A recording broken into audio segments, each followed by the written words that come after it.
Welcome to Breaking the Chains, Repatriation Journeys. Today we have Myra on with us, Myra Barnes, and she is amazing. Interviewed you before. I interviewed you before you went to Africa. You went to Africa and you went for a good while. And so now I want to talk to you about your adventure, how things went, and how that went about. First, just tell us a little bit about you. All right. Well, hello everyone. I am Myra, and Lord, I wear many hats. I'm about to go down the laundry list of them. However, I will say I am an entrepreneur first. I am a doula. I'm currently a student midwife. I'm a mother. I wear a lot of healer. I'm all these things, guys. Listen, Black women do it all. Yeah. Sometimes we don't want to, but we can. But one thing I can say is that I am now I would say a repatriate in a sense. And I think, so I say that to say my idea and definition of repatriation has changed since my trip to Africa. Okay, so I think we can revisit that when you tell us a little bit more about your trip. So what initially made you decide you was gonna move to Africa? So for me, my decision to head to the continent was more spiritual than it was anything else. But at the time, when we made the decision, myself and my ex-husband, we made the decision, the political climate in America was real sketchy. Yeah. Our current chief commanding officer, whatever we want to call the man that's currently running or not running the country. The chief liar. Chief liar in office. He had just gotten reelected. We actually left inauguration day to go to Africa. But prior to that, it was a spiritual pull. I just felt like that's what I needed to do. And I am big on now trying to listen to my intuition when it's telling me to do something. So there was a reason. So we decided at that time it was the best thing for us and our family. We have a son. And at that time, we just felt like raising a little brown boy in this country was just not going to do. So it was time to go. It was time to go. Right. So initially, what was your plan? So initially the plan was we would save for about a year. And then in that year time, we would do as much research as we can, making connections on the continent. That is how you and I got connected. And then we would make our move to Ghana. Both of us had previously been to Ghana. That was one of the places we felt more comfortable. There wasn't as much as a language barrier. We felt like money-wise, we can do really, really well. And it was just it would be more of a seamless transition for us. So we chose Ghana. And we said when we got there, we would try to get into the import-export business. And we would establish connections that way and see if we can, kind of take it from there. Well, However, so tell us what changed. To see, now we know that a lot of people was following your story. Mm-hmm. A lot of people followed you all on Repat Diaries. A lot of people were kind of shocked at the multitude of changes that happened. And so can we let's just get the people what they want. What happened? So let me tell you, Ghana has a very special place in my heart. However, I think I wasn't necessarily prepared for the infrastructure of Ghana. I wasn't prepared for the mindset of a lot of the locals there. I wasn't prepared for how the government operated. And so once we were there, month passed, 2 months passed, 3 months passed, I said, wait, well, okay, hold on now. And how we had to go about doing different things. I think it just was a reality check. And nobody can really prepare you for repatriation. people can give you all of this information until you are in the thick of things. You have to experience it for yourself. And so it just didn't work for us at the time. It really didn't. It didn't work for us. We weren't comfortable, made great relationships, but it just wasn't the place we wanted to stay. So we decided we had saved a good chunk of change. And so we said, look, we're going to pick, a few countries that we want to travel to, and we're going to go check them out and see how this works out for us. Which country do we think we can call home and be comfortable? And so we set out on an Africa trek. Right. So we decided to travel to the countries that we had put on our list. We were going to stay there no less than 30 days a piece. We were going to look into what residency looked like there, all the immigration requirements. What were the requirements to establish a business as a foreigner? Like, we really did some real homework on those countries. And we set out on that journey, and it was wild. No. So can you take us briefly down the road? You left Ghana and you decided to go where? Where did you go now? So after Ghana, we did a little stop in Togo. And that wasn't necessarily somewhere we wanted to stay, but we happened to have a friend who had a friend there. So it was kind of on our way to Cote d'Ivoire. So Ivory Coast was our next major stop.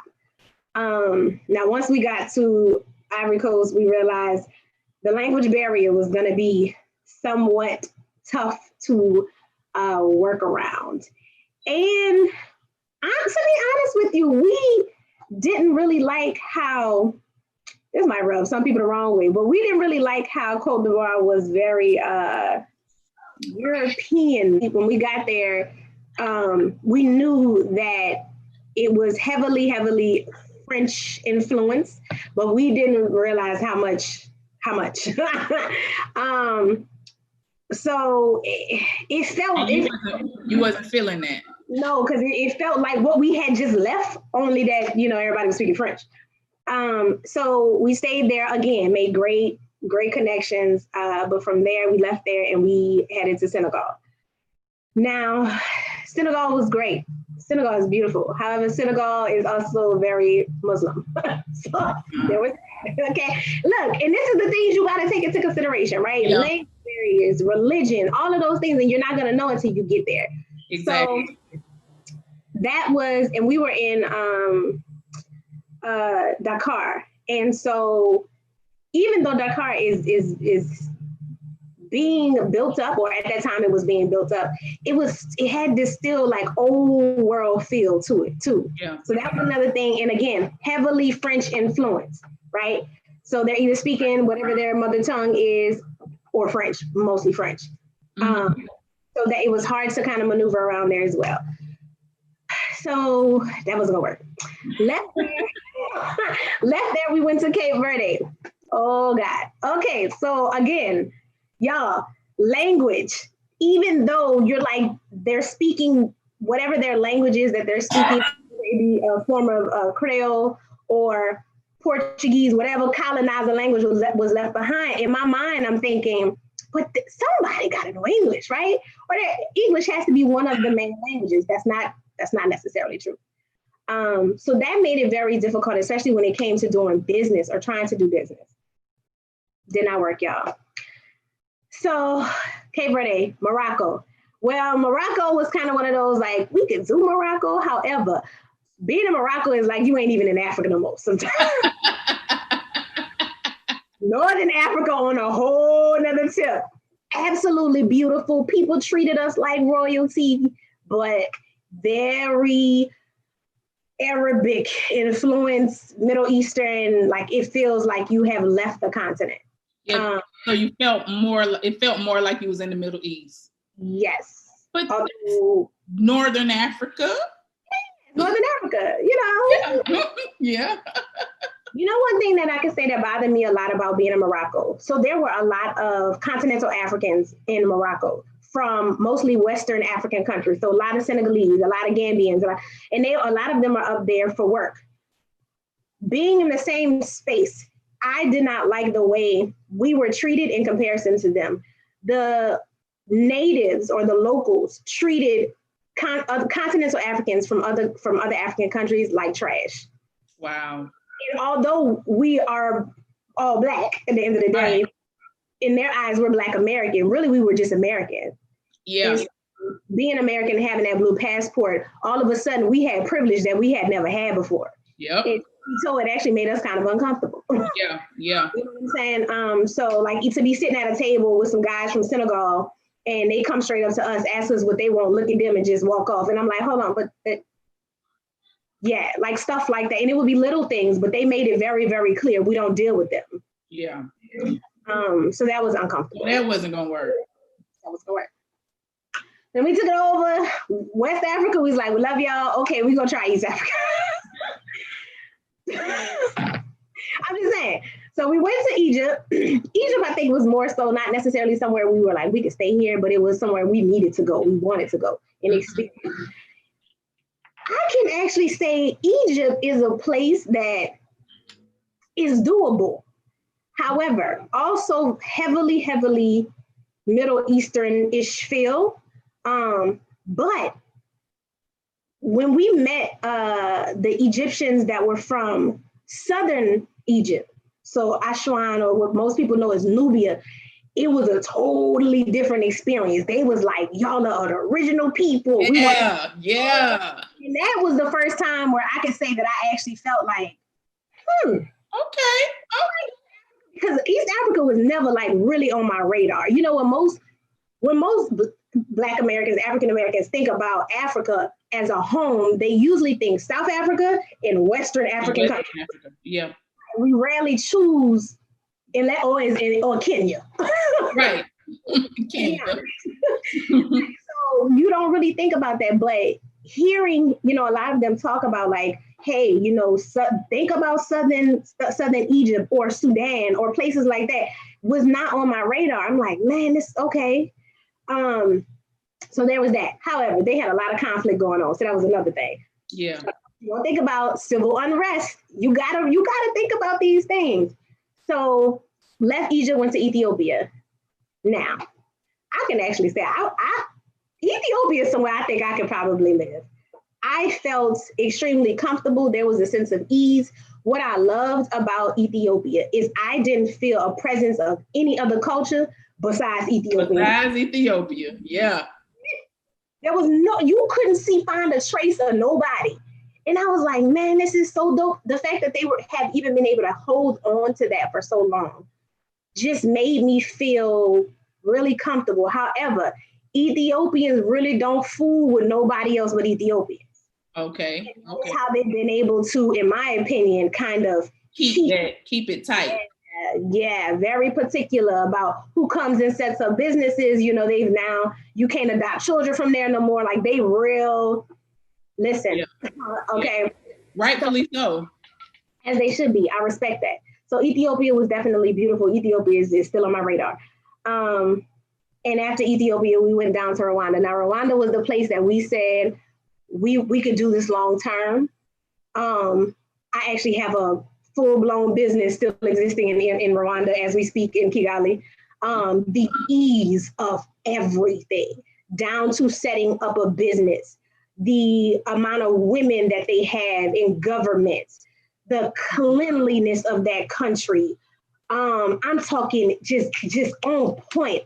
However, there is this slight undertone of we ain't forgot the genocide. Yeah. I'm not laughing, but I'm serious. Yeah. You feel it. It's heavy. It's only been 20 years. Yeah. And for me, as an empath, somebody who feels energy very, very heavy, there's a heaviness in Rwanda like I ain't never felt in my life. Yeah. Probably outside of being on a plantation. That's what it felt like. Wow. It feels, to me, it kind of felt like death in the air. Wow. Yeah. So, but it hasn't been so long, so that's not surprising. It hasn't. And just how they had to implement certain things, like their current president, you know, he's like, listen, you can't say that you're a Hutu or a Tutsi anymore. You're just Rwandese. Yeah. You can't talk about those things.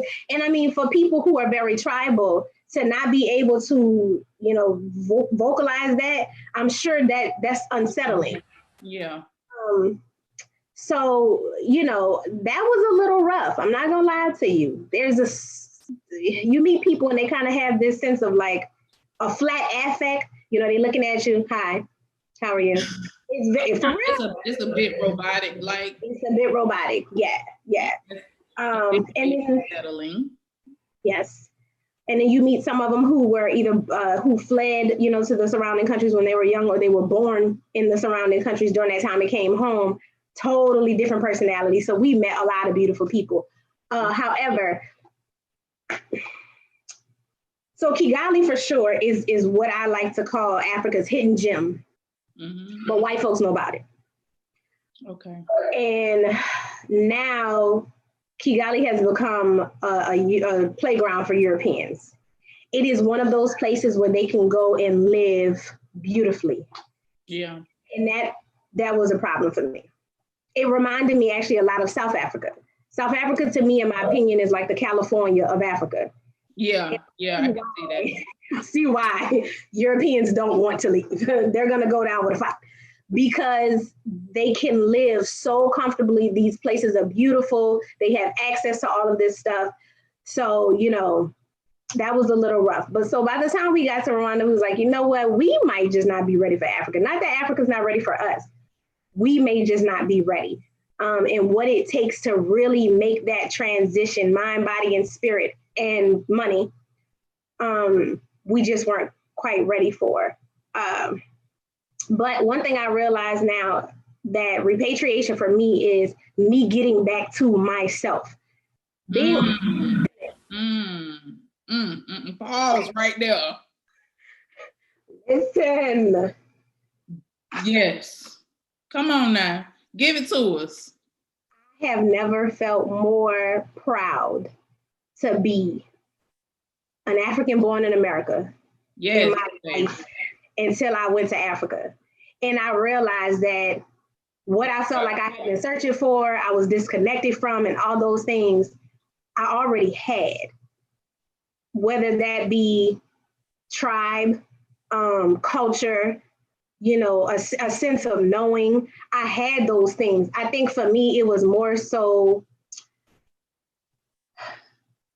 just finally acknowledging who I am and my wholeness, and not feeling like I was lacking anything. Yeah. Because Africa is not perfect. And I think a lot of us think that is this some like type of utopia for Black people, and it's not. Yeah. It's like another place in the world where we are. There's problems. Right. A lot of them. Plenty of them. A lot of those countries, from the outside looking in, they're being ran by people that look like us, but they're really not. The strings are being pulled, whether it's here, China, Europe. There's other stuff going on, and so we also have to learn how to maneuver through those things. And that's a whole nother learning curve. Yeah. A whole nother thing. Yeah. So let me ask you this. So you're in Rwanda. It's beautiful. You see all of these rolling hills. Ooh, it's so pretty. Clean, and you just it's good. It's good.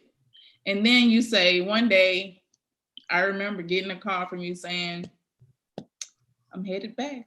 Yeah. I'm coming home. Yeah. What was it that made you say, you know what? I'm going back home. Not only did you go back home, because you didn't go back to where you left from, because you left out of California. You actually went back home. You went back to New Orleans. Yep. So what was it that said, I need to take my behind back to New Orleans? Africa made me realize that everywhere you go, you take you with you. Amen. And didn't I tell you that before you left? You told me. And I pass that same message on now to people who want to go. And I'm like, Africa will make you face all the things that America allows you to ignore. Yeah. And I think by the time I got to Rwanda, I realized that Spirit had called me to take that spiritual sabbatical because I needed to tap out of this place to tune into myself because there was a lot of healing that I had to do. Yeah. And I felt like in myself that healing can only be done where my roots are that I know of. And I had to come back to New Orleans to start that next phase of my journey. Mm-hmm. I think part of that journey too was ancestral. I think that pull could have been coming from those who came before me. Maybe I had to take them back home, or maybe there needs to be some reconciliation done, or I don't know. To this day, I don't really know, but I know that was a major part of my journey and it shifted something in me. Yeah. When I decided to come back here, I hadn't lived in New Orleans in 14 years. Wow. Yep. So how has it been since you've been back? An emotional roller coaster. I get it. It's been an emotional roller coaster, but in a good way. Yeah. I've never felt so free. I've never felt so powerful. I've never been this clear just about who I am in general. Nothing's perfect, don't get me wrong, but I realized that I had been settling for a life that I didn't really even realize I was settling for. I thought I was choosing it, but no, I really wasn't choosing it. And I was making decisions based on trauma. And so when I sat back and I realized that I was co-creating this life that I really wasn't enjoying, I knew I had to do something different. And so I had to come back to where it all started. I got divorced. Everybody know that by now. Yeah. That was one of the things that I had to reconcile within myself, that I had decided to get married for all the wrong reasons. And I had decided to stay married for all the wrong reasons. Right. I had to come back and do a lot of healing work with my mother and my father, and even my grandparents, my grandmother specifically. I had to do a lot of healing work. So it was bigger than I'm moving to Africa. It was so much bigger than that. So much bigger than that. Mm-hmm. Yeah. So do you ever plan to return? And if you do, what capacity? If not, why?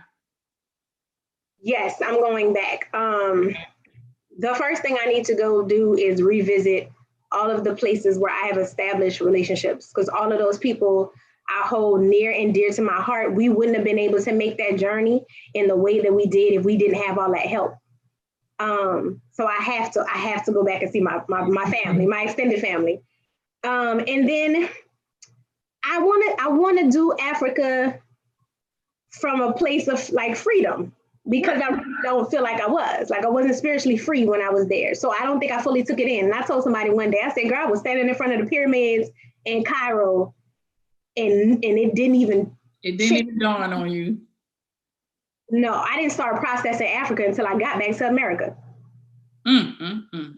Yeah, so I definitely have to go back. I want to own property in Africa, and I definitely want to go visit more countries for sure. So yes, I will be going back at some point. Great. So what advice would you give to those who are thinking about it, are in the process of doing it? I know you still get emails asking about it. Y'all can stop emailing them. Email her. Don't email me. Just look out for some videos. But what advice would you give to those people who are on the same journey that you was on? It's been 3 years ago now? 18, 19, two and a half. We got back, Christmas 17. Yep. So what advice would you give? I would have to say, don't ever make that decision or make that move from a place of fear of where you already are. Stop running, Black people. We're not running away. The whole world is in shambles, y'all. You're not You're not running. Running to what? You know what I'm saying? I think now my philosophy is heal and build where you stand, if you can. But if you're gonna make that move, make it from a place of abundance, not a place of lack. Don't be lacking in any area. Make sure you have your money together. Make sure you have not one stream of income, multiple streams of income. I would say 2 to 3. No, I would actually say about 3 to 4. Okay. I really would. Like, make sure that you really are extremely financially stable. Please don't think Africa is automatically cheaper than America. Yes, you can do things more on a budget, but don't automatically assume Africa is just like, you know, this place where you could be making $1,000 a month and you're just gonna be living lavish. I think that's one hell of a misconception. Right, right. You definitely need people on the ground that you can trust, and that takes time to establish. You have to be very, very leery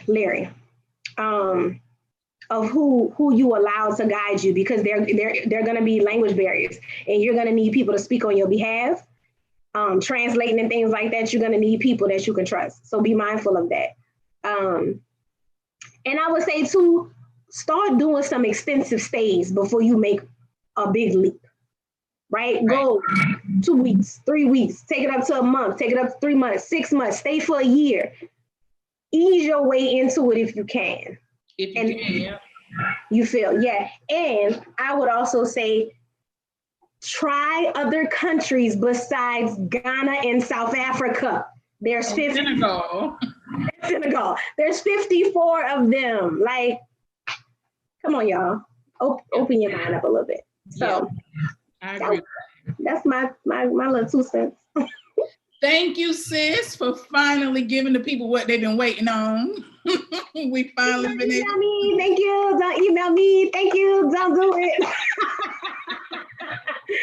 I love y'all.